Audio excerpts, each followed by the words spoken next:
mayamna haibirapagi matungin na ngasi su akhoi Kajal gi wari pubiro haibado ngasi puduna laksari mahak si kama kamai tawno mahaki punsigi matang da khara khangmina si yam khangdraga su khara khangmina si haibasi thamjabaga loinena ngasi gi wari si matang si da hongminarasi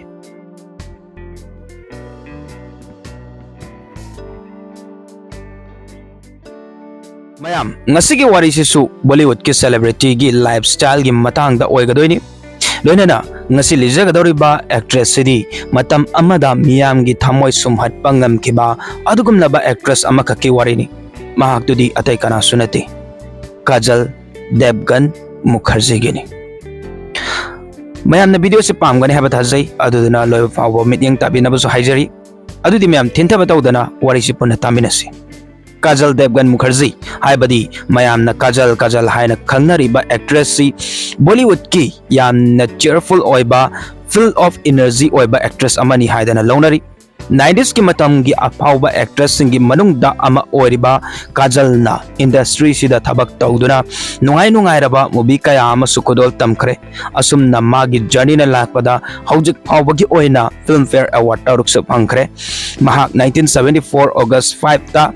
Maharashtra gi Mumbai da pokibani loinena magi imungi mi yauna Indian cinema gi chauna saruk yaba member ngaktana ayamba oi aduga magi angang oringai gi matamdagi film haibasa kamaina tawi haba loina uraga laabani loinena Kajal na tawthorakpa acting da oigera nadragana magi behavior da oigera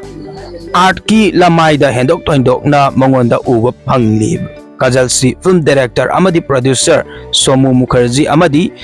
mama actress Tanuja gi machanupini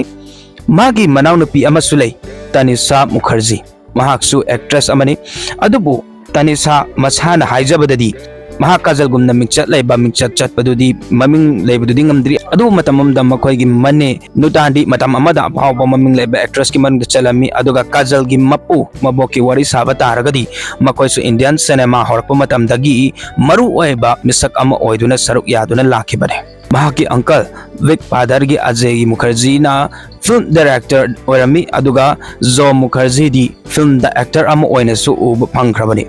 mahak I mapapokpa mapusu kalakar oiramki aduga atoppa siblings ta haiba taragadi Rani Mukherjee Sirvani Mukherjee amadi Mohan SSS Vihal su yauri mahak su film gi maramda thoidok hendok na khangbani magi step brother Ayan Mukherjee su toidok hendok na mayam na khangnaraba actor amani hojik mahobada ababa hit film kaya ama puthokre asigum laba family sidagi lakpani Kajal su Kajal na magi study si ST Joseph Convent Boarding School Panjgani da tamke mahaksi matam pombada saireng iba paba history paba si yamna pamjai madu hojik su adum mak tawri madi magi shooting tawring manung set ta su lairik paba mayamna dum thengna biram lagani aina wari haijakriba mayam do magi study gi matung dani magi study gi matang da haiba taragadi mahak na magi study se lo henkide maram di mahak na chahi tara taruk su bata ngairi ngai dagi magi ahan ba film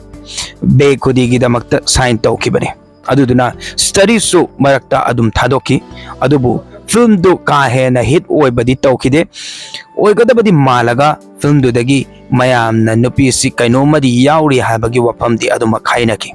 makhatana magi film na line lengki matungda 93 da Kajal na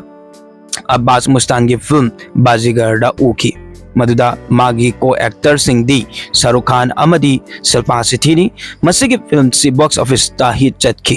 film dagi mayam na Shahrukh Khan amadi Kajal anigi yengba nungaiba mahaudu phangkibane adum na makhoi ani gi pair oiba movie kaya hit chat pa movie kaya amaso puthoraki samna harbada Dilwale Dulhaniya Le Jayenge kuch hota hai kabhi khushi kabhi gum My Name Is Khan na chingba yauri makhoi ani gi movie khudingmak mayamna yamna pamnaki Kajal amadi Shahrukh ki hit film Dilwale Dulhaniya Le Jayenge Mumbai gi Maratha Mandir hariba cinema hall sida lepa laitana hapta kaya mukap ki bane record chu chanki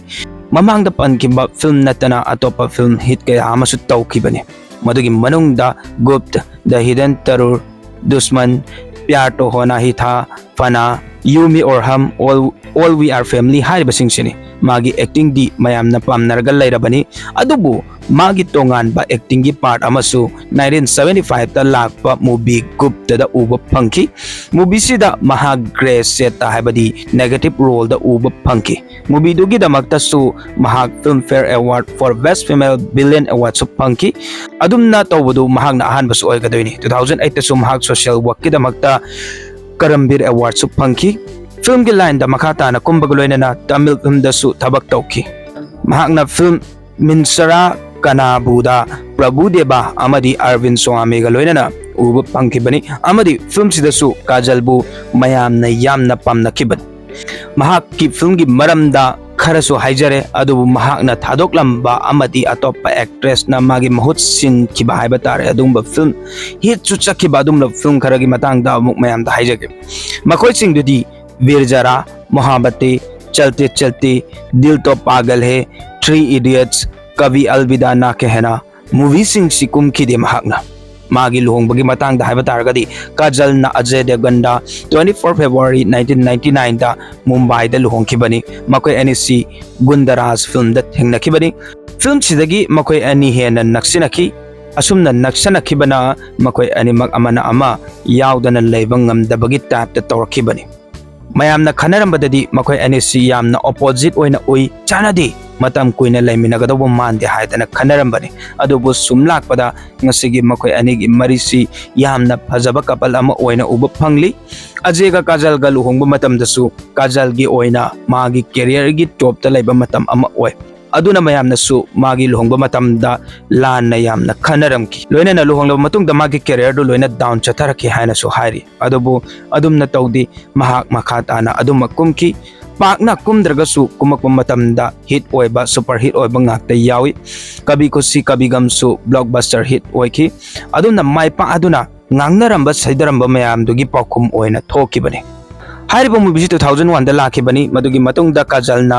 सांगना break लौरोय मतमदुदा मागी मचानुपी न्यासा पोखिबनी मदुगी मतुंगदा अमुक 2006 दा movie अमा मोइथोलखी मदुगी film दुदी फना हारिबसिने movie सी काजलबु अमुक हन्ना मयामना पामनखिबा मागी acting दा अयंगबा मिसिंगबु सुमहतपा ngamki movie दुदा महा ना ममिर उबंगम दबगी फजबा कैरेक्टर अमा लौकी एक्टिंग सु याम फजना तौकी मूवी दुगी दमक्तसु काजल ना Filmfare award for best actress फंकीबनी सरुक अमदी काजल गी पेयर मूवी अमसु अमुक उब फंकी मूवी दुदी माय नेम इज खान दोने मूवी दुसु मयामना यामना पामनकी मखा ताने 2018 दसु मूवी दिल वाले सिथोके बनी मदुदा सरुक की अपोजिट ता काजल उब फंकी लोइनना वरुण धवन क्रिटिशियन गसु मखोय अनि गसु उब फंकी लोइना मयाम की मीडियम फम ददी सरुक खान अमगी काजल दा अदुमक थमकी मोगी मीडियम फम से मखोय अनि बु अयंग मिसिंग ना पामबा नुंसी बसिदी लोइबा नाय रोइदबनी हायदना खाना बसुलै मिनुंसी अमखक थमबने हाबा तारे मूवी से बॉक्स ऑफिस तदी यामना फजना सक्सेस ओइबा ngamkidi अदुबु ऑडियंस सिंग अमदी मखोय अनि की फैंस सिंग की ओइनदी अपाम म ओइजकी मदुगी मखा ताबदा काजल सी फिल्म अमा अनि खक्ता उब फंगी मदुदा साउथ इंडियन फिल्म अमनी अमन हेलीकॉप्टर लेलानी मूवी अनिमक्तसु मिनुंसी कया अमा उब फंकी आगे मरु ओइबा मरुक की मतंगदा है बतारगदी करण जोहर सु अमनी लोइनना करण नसु काजल बुमा गिल्लकी चाम ने हाइदुना खंजै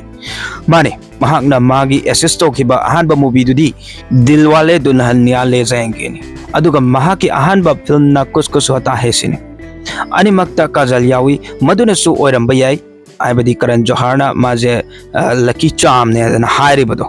मागी फिल्म अयाम्बना काजल ना मेन लीड एक्ट्रेस अमा ओइने सरुक याकी नरसु मिनिट अमानी ओरगसु मिनिट मंगा तंग ओरगसु उब फंकी महाक्सी मागी करियर दा हराउजबा मागी फैमिली की खनबा अदुगुमलबा मिसक अमानी हाबसु हाइजगे मसी हारगा ngasiगी wari se matang sida lotion jarage ado mayam loina cover tawbangam jadramaks so khoigi wari khara thamjaba sida soi ki balan ki yorga so mayam sungsi soidana ngakpi gani habagi thajaba thamjari aduga kajal gi khwaidi yamna hit chakhiba blockbuster oi ki mayamna yamna pamna khiba ado madom di kari pami habdo comment sungsi soidana thambiram moi su pajagi comment to मसी हाइजबसे गलोने नंगासी वारी मतंग सिदा lotion जरगे assume लबा खगी interesting ओइ बवारी मयाम अमा ताबिनिंग बलेरग सो खगी YouTube सिदा चंगबिरक्तुना वारी अनो no थागलक पंगाइ दुना लेबि हाबजे थमजब गलोने ना नसिगी दमक्तदि काइनरसी मथंगी वारी दमुक मयाम पोने थेंगनरसी याय फरे।